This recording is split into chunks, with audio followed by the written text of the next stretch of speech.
안녕하세요. 제가 퇴사하고 프리랜서가 되면서 인천시 시민기자를 하게 되었습니다. 인천의 다양한 라면 이야기를 소개해드리려고 노력하고 있는데요. 첫 취재로 시골 쌀라면을 기획한 업체와 인터뷰를 해보았습니다. 인천 로컬푸드 생산자 협동조합과 강화섬 쌀로 만든 시골 쌀라면 이야기. 인천의 농민들이 땀 흘려 만든 농산물을 제값에 팔 수 있도록 도울 수 없을까? 시민들이 원하는 질 좋은 인천 지역의 농산물을 알릴 수 없을까? 인천에는 농촌이 생각보다 많고 농업인도 많습니다. 그중에는 사업자 등록증도 없는 소농들도 꽤 많은데 소농들은 자신이 땀 흘려 기른 농산물의 판로가 마땅하지 않아 고통을 겪는 경우가 많습니다. 이러한 인천의 문제를 해결하기 위해 만들어진 단체가 있어요. 인천의 좋은 먹거리를 소비자들에게 연결해주는 인천 로컬푸드 생산자 협동조합이 그 주인공입니다. 2019년부터 인천 쌀로 만든 채식라면, 강화섬 쌀로 만든 시골 쌀라면을 출시하여 전국적인 인기를 얻고 있습니다. 인천 시민이 뽑은 3대 사회적 경제 기업에 선정되기도 한 인천 로컬푸드 생협의 이야기를 들어보기 위해 미추홀구 주안로에 위치한 사무실에 방문하여 권순실 이사장을 만나 인터뷰를 진행하였습니다. 인천 로컬푸드 생협은 2014년에 설립되었습니다. 권순실 이사장은 초창기 설립 멤버는 아니었다고 합니다. 당시 식생활교육 인천 네트워크의 대표를 하고 있던 권순실 씨는 바른 식생활을 위해 건강한 먹거리의 대안을 찾아야겠다고 생각해 인천 로컬푸드 생협과 인연을 맺었다고 하네요. 인천 로컬푸드 생협은 로컬푸드 매장 운영과 농산물 꾸러미 사업 등을 진행했으나 기대했던 것만큼 잘 운영되지 않았다고 하는데요. 권순실 대표는 사회이사로서 로컬푸드 순회장터 개설 등 다양한 활동을 통해 인천 로컬푸드 생협이 잘 운영될 수 있게 지원하였다고 합니다. 그런데 인천 로컬푸드 생협의 이사장이 그만두게 되었고 권순실 대표가 3대 이사장으로 선출되어 협동조합을 이끌게 되었다고 합니다. 권순실 이사장이 단체를 운영해보니 단체의 구조상 적자를 면하기가 여간 어려운 것이 아니었다고 합니다. 생산자들에게는 일정 소득을 보장해 주어야 했고 임대료와 인건비도 적지 않아서 협동조합 운영에 고민이 컸다고 하네요. 그리고 이러한 문제를 타개하기 위해 협동조합이 독자적으로 수익을 낼 수 있는 제품이 절실히 필요했다고 합니다. 인천 로컬푸드 생협에 큰 힘이 되어준 시골 쌀라면. 당시는 생협에 쌀 25%가 들어간 쌀라면이 있었어요. 여기에 우리밀을 넣거나 이런 라면이 있었어요. 최대로 쌀을 넣으면서 쫄깃하게 만들 수 있는 라면을 만든다면 쌀이 몇 프로 정도냐 하니까 한 40%대다. 이렇게 해서 독자적인 쌀라면을 기획하게 되었죠. 쌀 소비가 줄어드는 상황 속에서 인천의 쌀을 활용한 제품을 기획해야겠다고 생각했습니다. 그리고 그가 주목한 것은 유기농 매장에서 팔리고 있는 쌀라면이었습니다. 인천의 쌀이 최대로 많이 들어간 쌀라면을 만들어보자고 계획하였고 시중의 라면들과 다르게 식물성 100% 채식 라면으로 개발하여 채식주의자들도 먹을 수 있도록 기획했습니다. 그렇게 해서 2019년에 강화섬 쌀로 만든 시골 쌀라면이 출시되었습니다. 시골 쌀라면은 처음에 펀딩으로 시작하였는데요. 소비자들의 반응은 매우 좋았지만 그런데도 제조된 라면을 유통기한 내에 파는 것은 여간 어려운 것이 아니었다고 합니다. 하지만 라면의 품질과 맛이 좋다 보니 시골 쌀라면은 소비자들의 입소문을 타고 꾸준히 알려졌고 현재는 유통기한 걱정을 하지 않아도 될 정도로 네이버 쇼핑, 쿠팡 등을 통해 꾸준히 팔리고 있는 인기 제품이 되었다고 합니다. 이에 더해 2021년에는 인도, 2022년에는 영국과 미국에 수출하고 있습니다. 친환경 유기농 식품을 선호하는 외국인들이 시골 쌀라면을 찾는다고 하네요. 소화가 잘 되어 라면을 잘 못 드시는 분들이 먹기 좋은 라면이에요. 시골 쌀라면은 쌀가루와 감자 전분으로 만들어져 시판되고 있는 밀가루로 만든 라면과는 다릅니다. 시골 쌀라면은 밀가루를 잘 소화하지 못하는 소비자들이 많이 찾는데 먹고 나서 소화가 잘 되어 속이 편하다는 평이 많다고 하네요. 기존 라면이 소화가 잘 안 되시는 분들이 주로 구입하시고 어린 자녀들을 먹이기 위해 혹은 부모님 선물로 구매하는 경우가 많다고 합니다. 쌀가루의 상태에 따라 면색도 조금씩 달라지기도 하는데 단골들은 그런 점을 바로 알아낸다고 합니다. 그럴 때마다 진짜 단골이 많다는 것을 느끼고 좋은 쌀로 좋은 쌀라면을 제조해야겠다는 생각이 든다고 하네요. 시골 쌀라면의 인기는 인천 쌀의 소비로 이어집니다. 2022년 한 해에만 라면 제조에 20톤 이상의 인천 강화섬 쌀을 소비했다고 합니다. 인천의 친환경 유기농 쌀을 소비하면서 소비자들에게 특별하고 맛있는 라면을 제공할 수 있다는 사실이 참 놀랍더라고요. 그렇다고 인천 로컬푸드 생협에서 파는 제품 중 시골 쌀라면만 잘 팔리는 것은 아닙니다. 인천 친환경 강화섬 쌀,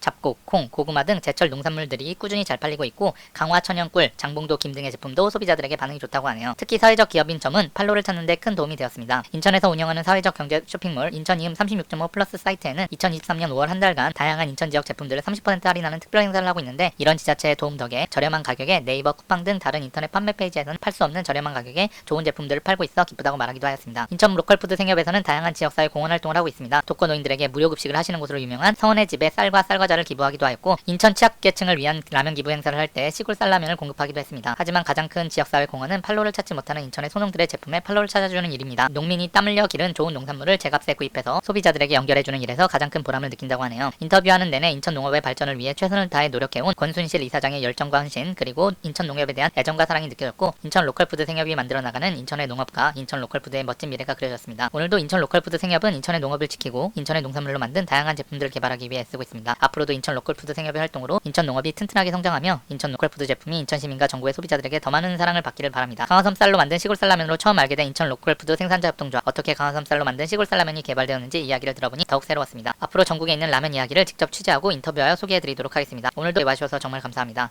세상에 맛있는 라면들 많이 소개해드릴게요.